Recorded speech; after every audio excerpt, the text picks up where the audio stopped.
It's minus 28 degrees Celsius. The wind is strong enough to knock a grown man off his feet. 6 hours ago, this was a 2-lane highway. Right now, you can't even tell it exists. Somewhere under 3 meters of snow, an ambulance is trying to reach a fishing village that has exactly one road in and one road out. If this were almost anywhere else on Earth, that village would simply be cut off, sometimes for days, sometimes for the entire winter. People would stockpile food in October and wait for spring like their grandparents did. But this is Norway. And in about 40 minutes, that road will be open again. Not cleared by hand. Not abandoned until the storm passes.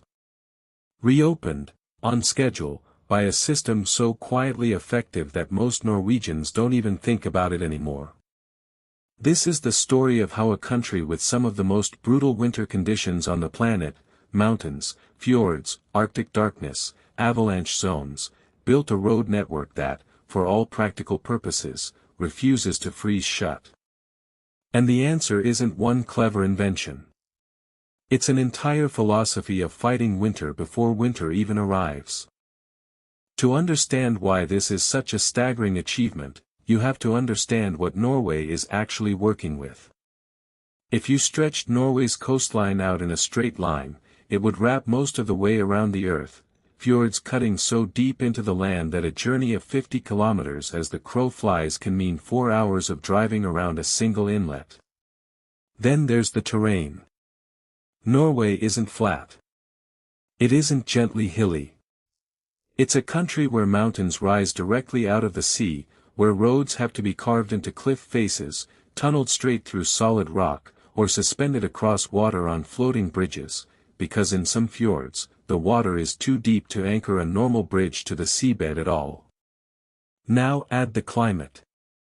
Northern Norway sits partly above the Arctic Circle, where for weeks in winter the sun never rises above the horizon at all. Temperatures regularly drop below minus 20. Snowfall isn't measured in centimeters. In the mountain regions, it's measured in meters, with some passes recording over 10 meters of snowfall in a single season. And yet, Norway has built and maintains close to 100,000 kilometers of public road, along with more than 1,200 road tunnels, more than any other country on Earth relative to its size. This isn't a country that got lucky with easy terrain. This is a country that engineered its way around some of the hardest conditions in the world, on purpose, one stubborn kilometer at a time. The first and most radical decision Norway made was this: if the surface is the problem, stop using the surface. Instead of building roads over mountains, where they'd be buried under snow for half the year, Norwegian engineers started routing them straight through the mountains instead. The most famous example is the Lærdal Tunnel, the longest road tunnel on Earth, stretching nearly 25 kilometers underground. Drive through it and you'll notice something strange: it's broken into sections, each one bathed in a different colored light, soft blue, warm yellow, punctuated by wide, cavern-like rest areas carved into the rock. That's not decoration. It's psychology. Engineers discovered that drivers spending 20 minutes in a featureless underground tube experience real fatigue and even hallucination-like effects from monotony. The lighting changes in open caverns exist purely to reset the driver's brain, to fake the experience of emerging into open space, again and again, so nobody falls asleep at the wheel 3 kilometers underground. But the tunnels solve a bigger problem than boredom. Underground, there's no wind. No snowdrift. No avalanche risk. The temperature barely fluctuates with the seasons at all. A tunnel that took years and enormous expense to blast through solid granite effectively takes an entire stretch of road out of winter's reach completely. And Norway didn't stop at tunnels through mountains. Some of their tunnels go under the sea itself, plunging below fjords deep enough to swallow skyscrapers, connecting islands and peninsulas that used to depend entirely on ferries. The Ryfylke Tunnel drops almost 300 meters below sea level, deeper than most submarines are rated to dive. Every one of these tunnels represents the same underlying strategy: winter can't attack a road that isn't exposed to weather in the first place. Of course, Norway can't put every single road underground. Most of the network is still exposed, which means engineers had to fight ice directly, on the surface, using chemistry, timing, and increasingly, technology that borders on science fiction. The most basic weapon is salt.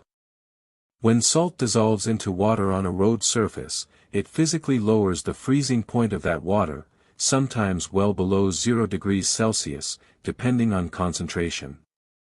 It's the same principle that keeps a bottle of vodka liquid in a home freezer while a bottle of beer next to it freezes solid. Pure water freezes at 0, but mix in the right amount of another substance, and that threshold drops dramatically. But salt alone isn't enough for Norway's coldest regions, because past a certain temperature, salt simply stops working, the ice becomes too cold for it to melt effectively. So Norwegian road crews also rely on grit, sand, and increasingly, on predictive weather systems that tell them exactly when and where ice is about to form, hours before it happens, allowing trucks to pre-treat a road before a single snowflake falls, rather than reacting after the fact. Then there's the frontier technology: heated roads. Engineers have been testing systems where a mesh of thin metal ribbons is embedded directly into the asphalt itself. Pass an electric current through that mesh, and it radiates heat upward, melting ice from below in as little as 15 minutes, no salt, no plows, no chemicals corroding bridges and guardrails for decades afterward. It sounds almost absurdly simple: heated asphalt, like a giant underground floor heater for an entire highway. But the engineering underneath is precise: sensors constantly measuring surface temperature, weather forecasts feeding directly into the system, so the heating elements switch on automatically the moment conditions turn dangerous, and switch off the instant they're not needed, because heating an entire highway isn't cheap. Salt lowers the freezing point. Grit adds friction. Heated asphalt attacks the problem from underneath. Three completely different technologies, one shared goal: never let ice win. Here's something most drivers never think about: the road surface itself has to be engineered completely differently in a country like Norway than in, say, Spain or southern Italy. In warmer climates, asphalt is designed to resist heat, to stay solid and not turn soft and rutted under a blazing summer sun. But that same asphalt, dropped into a Norwegian winter, would crack apart within a few seasons. The reason is something engineers call the freeze-thaw cycle. Water seeps into microscopic cracks in the road surface. When it freezes, it expands. Ice takes up roughly 9% more space than liquid water. That expansion forces the crack wider. Then it thaws, more water seeps in deeper, and it freezes again. Repeat that cycle every week for an entire winter, across years, and even solid asphalt eventually shatters from the inside out. So Norwegian roads use special blends, softer binders that stay flexible instead of brittle in extreme cold, dense aggregate mixtures designed specifically to keep water from soaking in deep in the first place, and additives that prevent the surface from stripping apart when ice repeatedly forms and melts against it. It's the difference between a road built to be strong, and a road built to bend without breaking, because in a climate this hostile, rigidity isn't a strength. It's a liability. And this is exactly why, as global weather patterns shift, Norwegian engineers now openly say they're having to redesign roads yet again, this time preparing for occasional extreme heat as well as extreme cold, testing the same infrastructure against conditions it was never originally built for.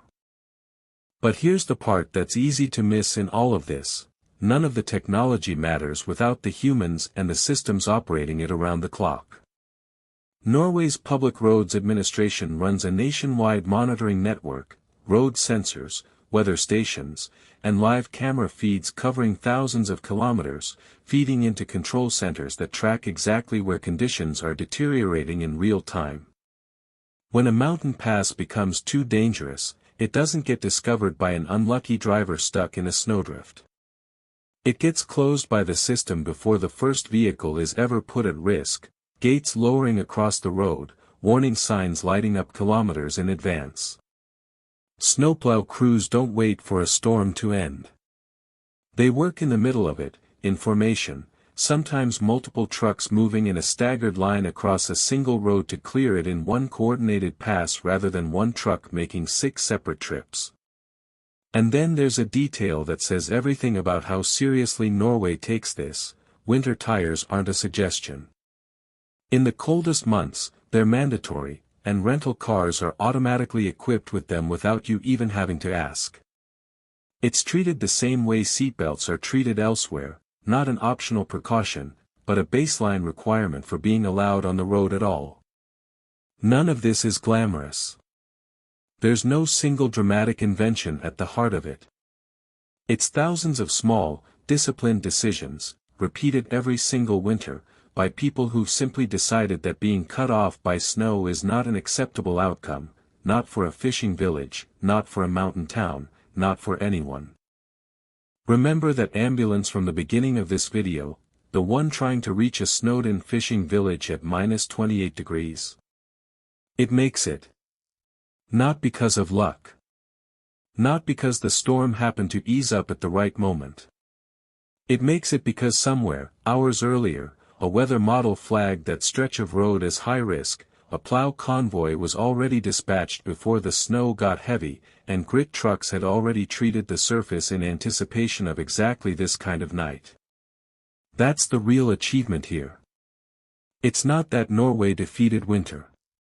Nobody defeats winter, not permanently, not completely. What Norway did was refuse to let winter dictate whether people live, whether people work, whether an ambulance reaches a village in time. Every tunnel blasted through solid rock, every kilometer of heated asphalt, every mandatory winter tire, every plow convoy moving through a blizzard at 3 a.m., none of it is really about roads. It's about deciding that geography and climate don't get to isolate people.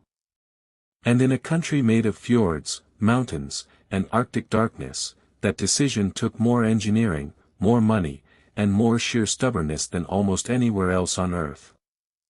If you found this as fascinating as we did, there's a whole world of engineering marvels like this one waiting on this channel, places built where nothing should survive, and the people determined enough to make it work anyway. Subscribe if you want to keep exploring the hidden systems that quietly hold the modern world together. And let us know in the comments, what other place should we dig into next: a system, a structure, a country doing something that shouldn't be possible. We'll see you in the next one.